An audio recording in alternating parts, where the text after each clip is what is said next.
नमस्कार, राज्यसभा टीवी में आपका स्वागत है। इस वक्त की हर खबर को लेकर हाजिर हैं हम। आपके साथ मैं हूं घनश्याम उपाध्याय। बुलेटिन में आपको बताएंगे पूर्व विदेश मंत्री और बीजेपी की दिवंगत नेता रही सुषमा स्वराज की आज पहली पुण्यतिथि है। इस मौके पर प्रधानमंत्री नरेंद्र मोदी और उपराष्ट्रपति एम वेंकैया नायडू सहित कई गणमान्य व्यक्तियों ने उन्हें भावभीनी श्रद्धांजलि अर्पित की।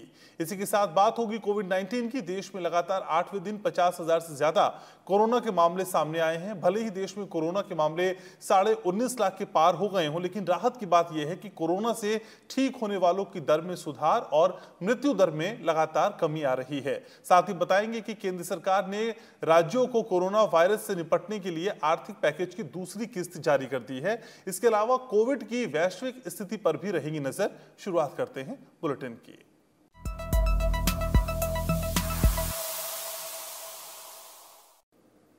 उपराष्ट्रपति और राज्यसभा के सभापति एम वेंकैया नायडू ने भारत के अंदरूनी मामलों से अन्य देशों को दूर रहने की सलाह दी है। पूर्व विदेश मंत्री सुषमा स्वराज की पहली पुण्यतिथि पर पंजाब विश्वविद्यालय की तरफ से आयोजित प्रथम सुषमा स्वराज स्मारक व्याख्यान में उपराष्ट्रपति ने ये बात कही। उपराष्ट्रपति एम वेंकैया नायडू ने कहा है कि जम्मू कश्मीर में अनुच्छेद 370 हटाने से देश की एकता, अखंडता, सुरक्षा और संप्रभुता सुनिश्चित हुई है।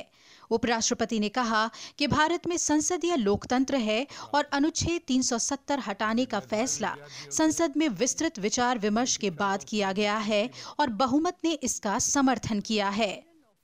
Article 370 was abrogated by the Parliament with a comfortable majority after discussion, detailed discussion. Abrogation of Article 370 is totally an internal matter of India.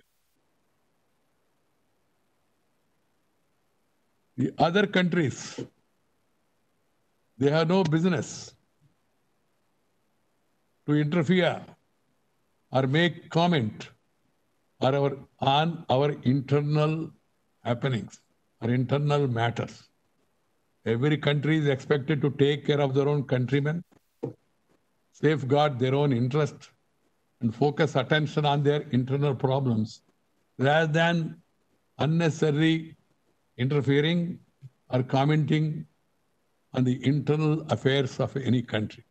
उपराष्ट्रपति ने किसी भी देश का नाम लिए बिना कहा कि भारत के मामलों में हस्तक्षेप करने के बजाय उन्हें अपने मुद्दों से निपटना चाहिए। I advise one and all, not only the neighbor who made this comment, one and all, please do not interfere in others' internal affairs. Every country is independent, particularly we are a democratic country, we are a parliamentary democracy. We have such a track record that we discuss issues threadbare, understand pros and cons, and then we take decisions in the larger interest of the country. Lok Sabha और राज्यसभा में पिछले साल 5 और 6 अगस्त को इस फैसले पर मतदान के लिए प्रस्ताव रखा गया था और इसे संसद का स्पष्ट जनादेश मिला। निचले सदन ने इसके पक्ष में 80% मतदान किया और उच्च सदन ने इस विधेयक के पक्ष में लगभग 66% मतदान किया।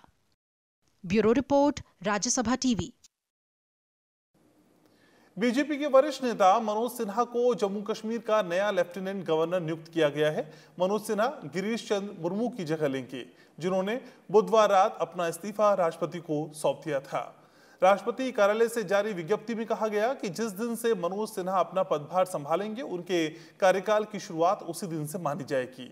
उत्तर प्रदेश के गाजीपुर शहर से ताल्लुक रखने वाले मनोज सिन्हा गाजीपुर सीट से 3 बार लोकसभा के सदस्य रह चुके हैं।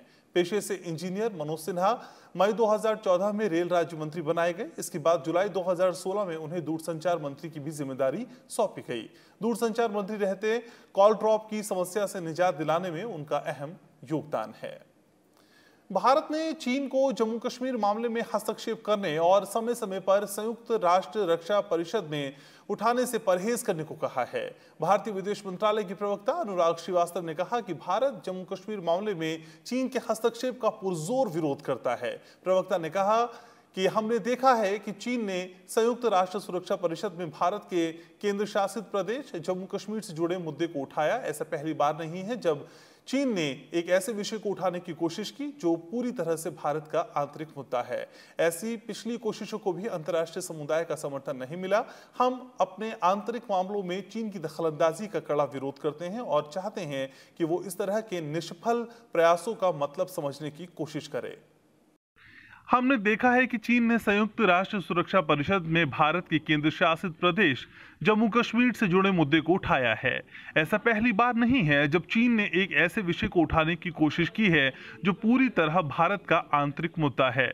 ऐसी पिछली कोशिशों को भी अंतर्राष्ट्रीय समुदाय का समर्थन नहीं मिला।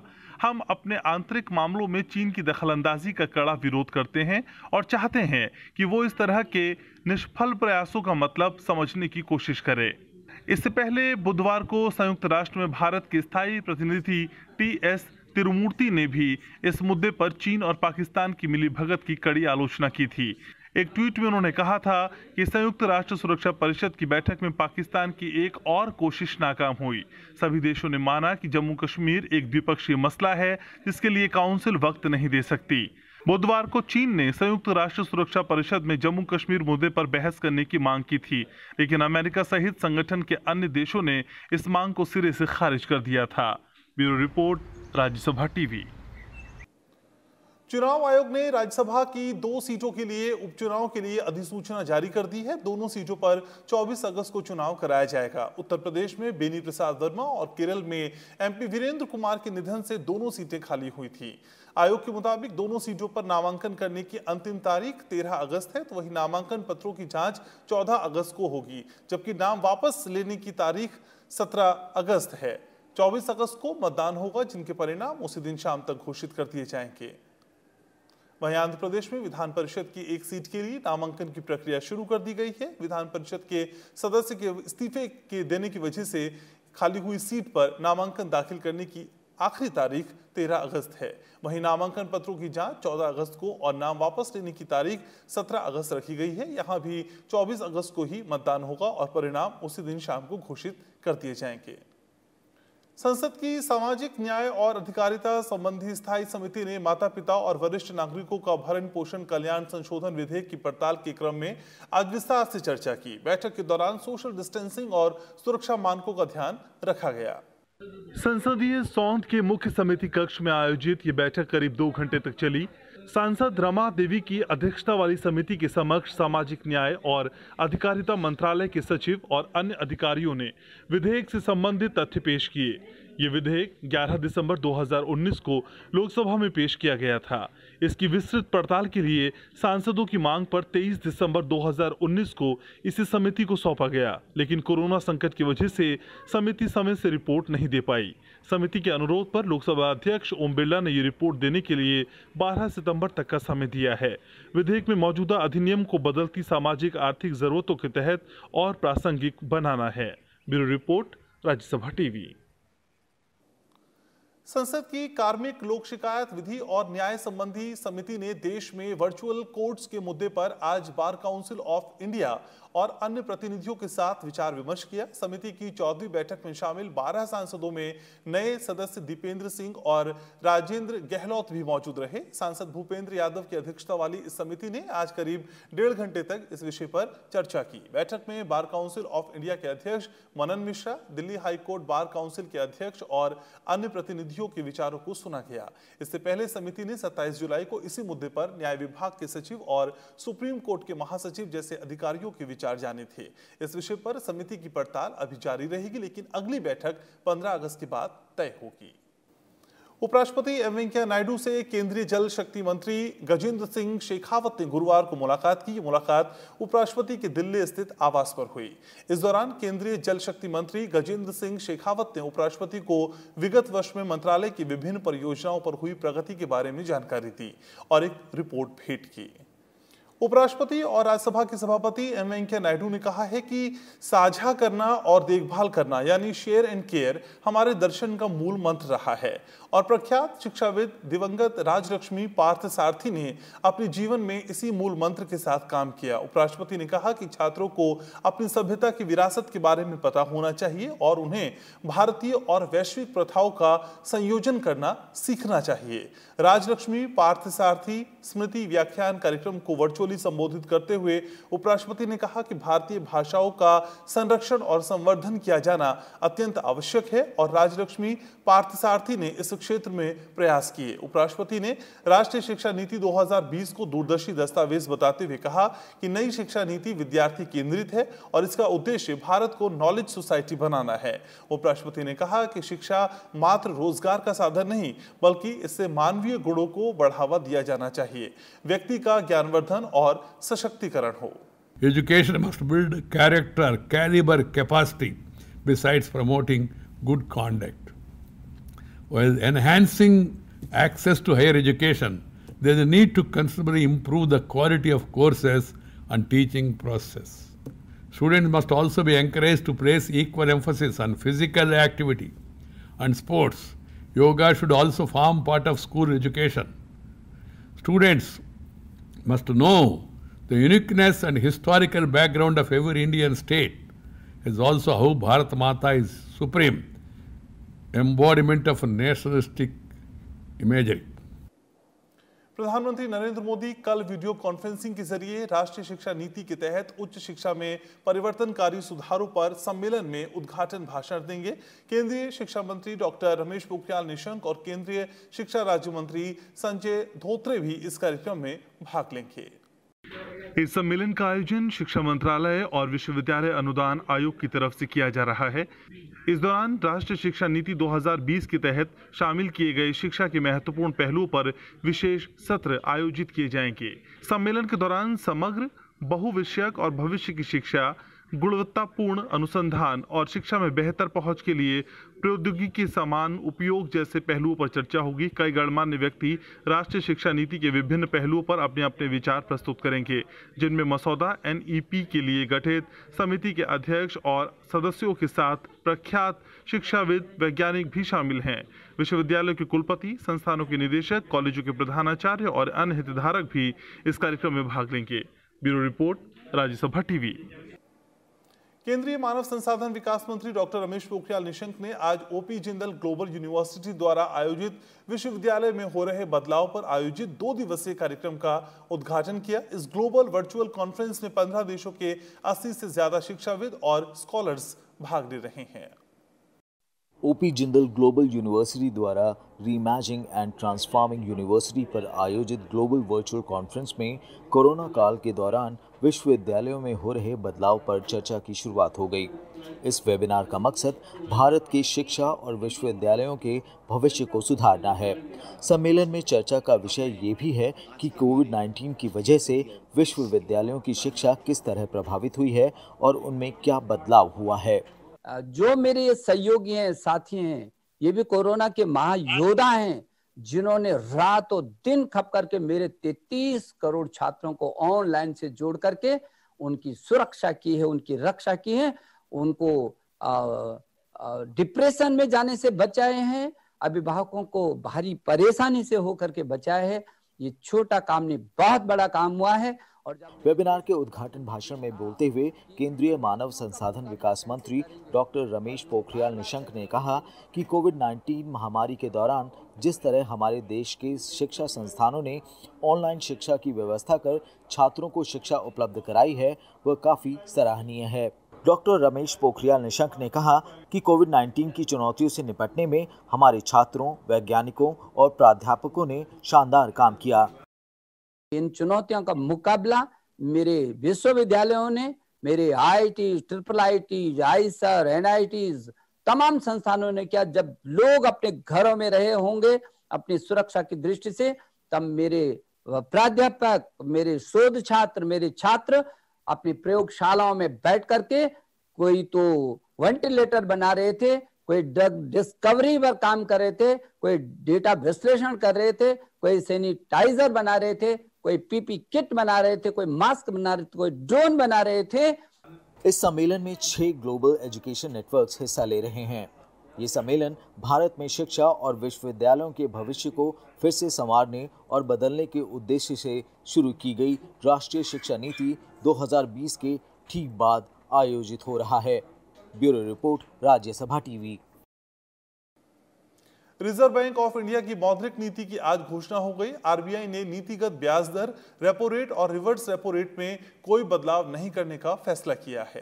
केंद्रीय बैंक आरबीआई की 6 सदस्यीय मौद्रिक नीति समिति की 3 दिवसीय बैठक के बाद गुरुवार को मौद्रिक नीति समीक्षा का ऐलान कर दिया गया। समिति ने एक मत से रेपो रेट में बदलाव नहीं करने का फैसला किया है।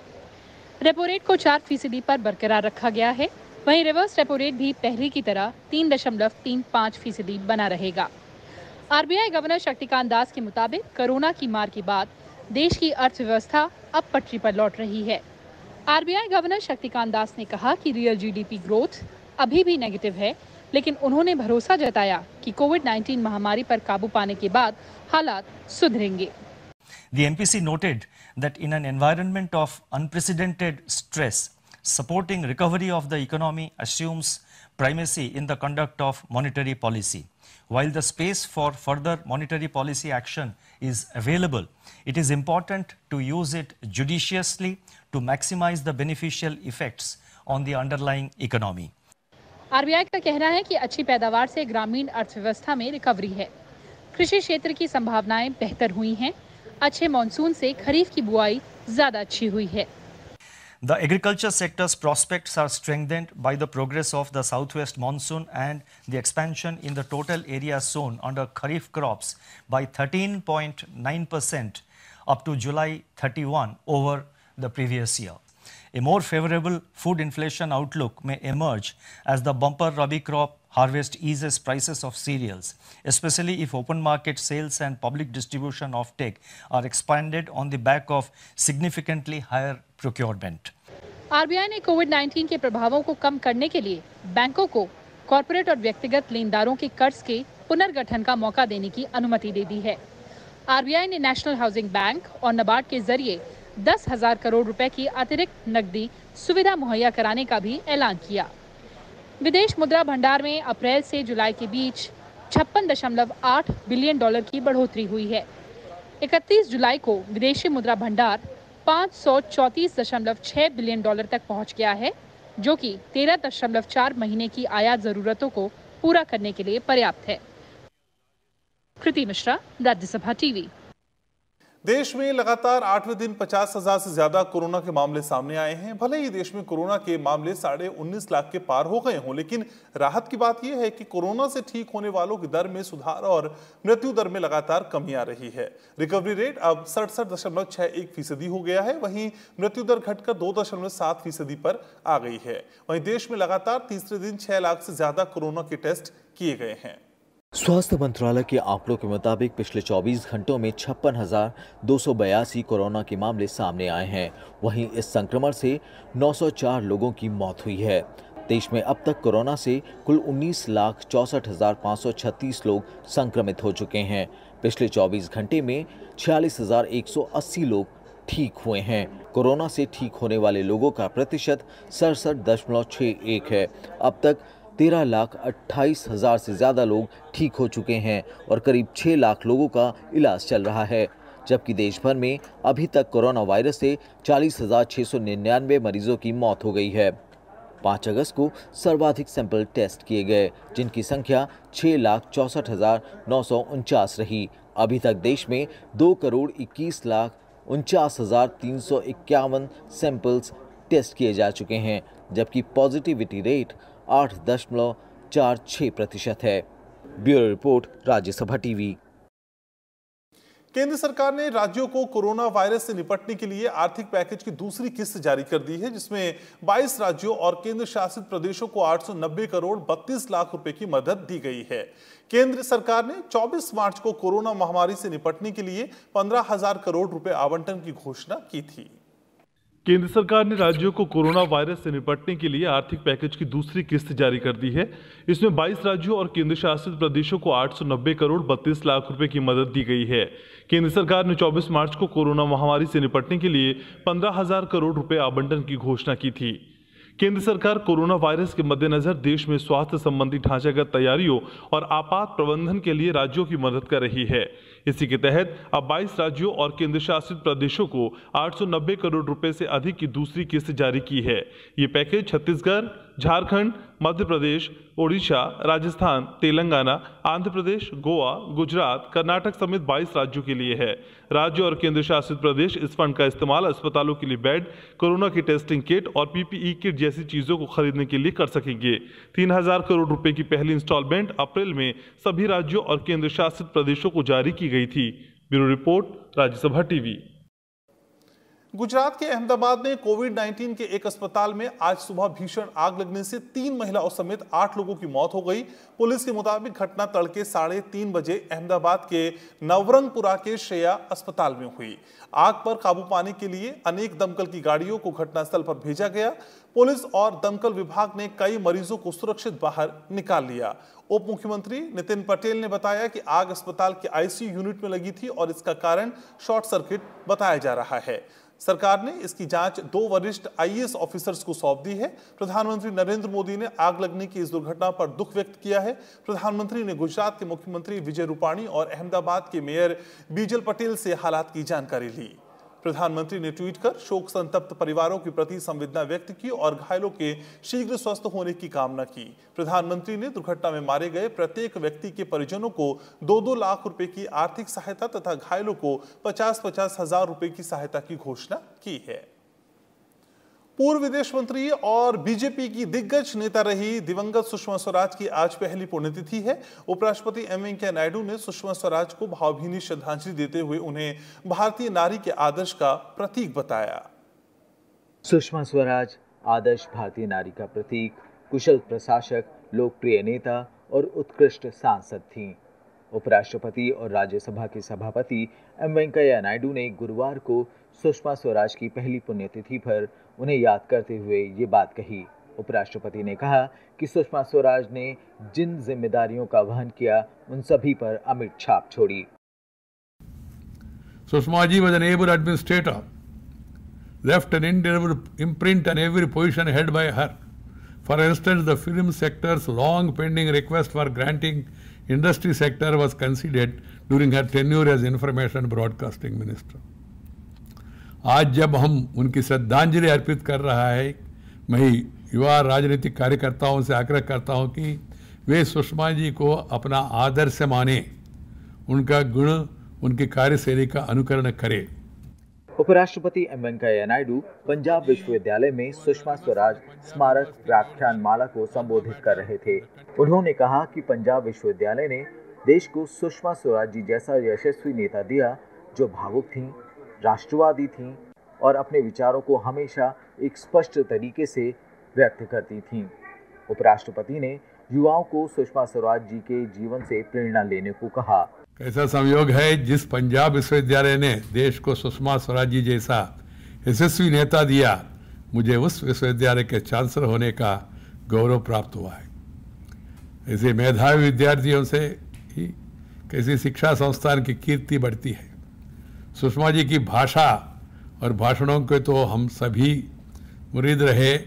भाषा की शुद्धता, शब्दों का चयन, विचारों में निष्ठा, अकाट्य तर्क और तथ्य उनका एक लोकप्रिय वक्ता बनाना में उपयोग होगा।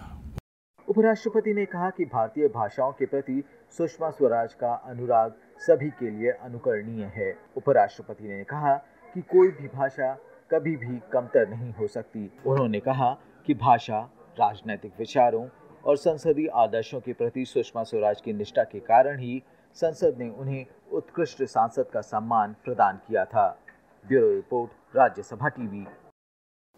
प्रधानमंत्री नरेंद्र मोदी ने पूर्व केंद्रीय मंत्री और बीजेपी की वरिष्ठ नेता रही सुषमा स्वराज को उनकी पहली पुण्यतिथि पर याद किया। पीएम मोदी ने कहा कि उन्होंने निस्वार्थ भाव से भारत की सेवा की और वैश्विक मंच पर वो देश की मुखर आवाज थी। प्रधानमंत्री ने ट्वीट कर कहा, पहली पुण्यतिथि पर आज सुषमा जी की याद आ रही है। उनके असामयिक और दुर्भाग्यपूर्ण निधन ने बहुत लोगों को दुखी कर दिया। पीएम मोदी ने इस अवसर पर पिछले साल सुषमा स्वराज के निधन पर आयोजित एक प्रार्थना सभा में दिए गए अपने संबोधन का वीडियो भी साझा किया। विदेशों में रहने वाले भारतीय नागरिकों की समस्याओं के समाधान के लिए सुषमा स्वराज की त्वरित प्रतिक्रिया का जिक्र करते हुए प्रधानमंत्री ने कहा था कि विदेश मंत्रालय पहले प्रोटोकॉल से बंधा होता था, लेकिन सुषमा स्वराज ने उसे लोकोन्मुखी बना दिया। सुषमा स्वराज की पहली पुण्यतिथि पर वीडियो कॉन्फ्रेंसिंग के जरिए सुषमांजलि कार्यक्रम आयोजित किया गया, जिसे केंद्रीय सूचना और प्रसारण मंत्री प्रकाश जावड़ेकर ने संबोधित किया। कार्यक्रम में दिवंगत नेता सुषमा स्वराज की बेटी बांसुरी स्वराज के अलावा नामचीन कलाकारों ने सुषमा स्वराज को अपनी भावभीनी श्रद्धांजलि अर्पित की। सुषमा स्वराज की पहली पुण्यतिथि पर संस्कार भारती और संस्कृति गंगा न्यास के संयुक्त तत्वाधान में आयोजित कार्यक्रम में केंद्रीय सूचना और प्रसारण मंत्री प्रकाश जावड़ेकर ने कहा कि राजनीति में सुषमा स्वराज जी का जीवन सबके लिए आदर्श है। उन्होंने कहा कि वो एक ऐसी वक्ता थीं जिनको सड़क से लेकर संसद तक लोग सुनने के लिए हमेशा आतुर रहते थे। एक जिंदा दिल व्यक्ति, और इसलिए मैंने कहा विश्वास नहीं होता कि सुषमा जी नहीं है, लगता है क्या भी बोलेगी। भाषा पर इतना उनका प्रभाव था।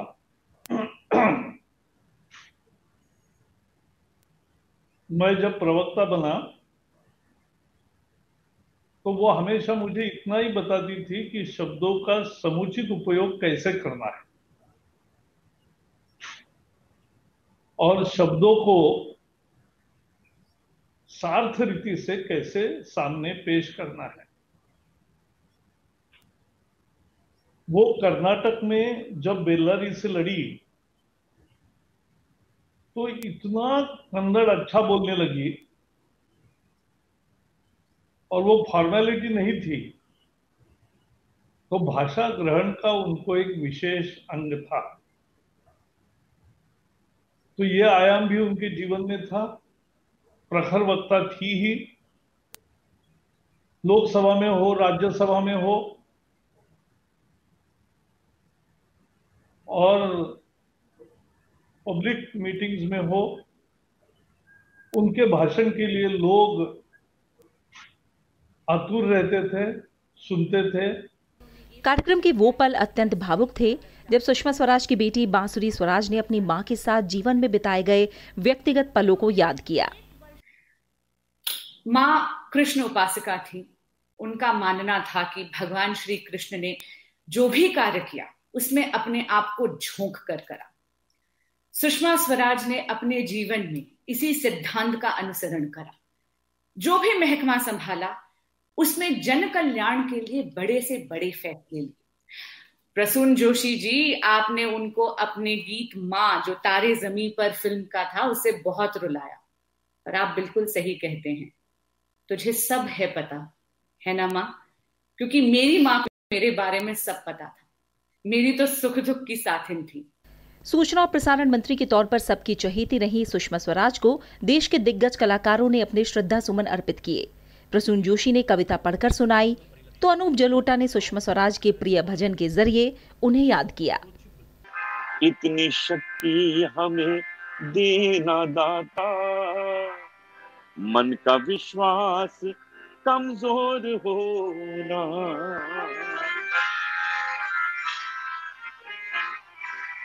सुषमा स्वराज भले ही इस दुनिया में नहीं हैं, लेकिन देश उनके योगदान को कभी भुला नहीं पाएगा। Bureau report, Rajya Sabha TV. Ram मंदिर भूमि पूजन का जश्न केवल देश भर में ही नहीं मनाया गया, बल्कि विदेशों में भी खुशी का माहौल है। खासतौर पर अमेरिका में भूमि पूजन का जमकर जश्न मनाया गया। न्यूयॉर्क टाइम्स स्क्वायर में राम का अद्भुत नजारा देखने को मिला। न्यूयॉर्क के टाइम्स स्क्वायर में राम मंदिर के दृश्य को डिजिटल बिलबोर्ड के जरिए दर्शाया गया। भगवान राम की तस्वीर के साथ टाइम्स स्क्वायर पर तिरंगे की झलक भी नजर आई। इसी नज़ारे को देखकर विदेश में जो रह रहे हैं भारतीय, वो काफी खुश नजर आए। लोगों ने जय श्री राम के नारे भी लगाए। तो इन तमाम खबरों के साथ इस बुलेटिन में मेरे साथ इतना ही। अपना ख्याल रखें, अपनों का ख्याल रखें और देखते रहें राज्यसभा टीवी। नमस्कार।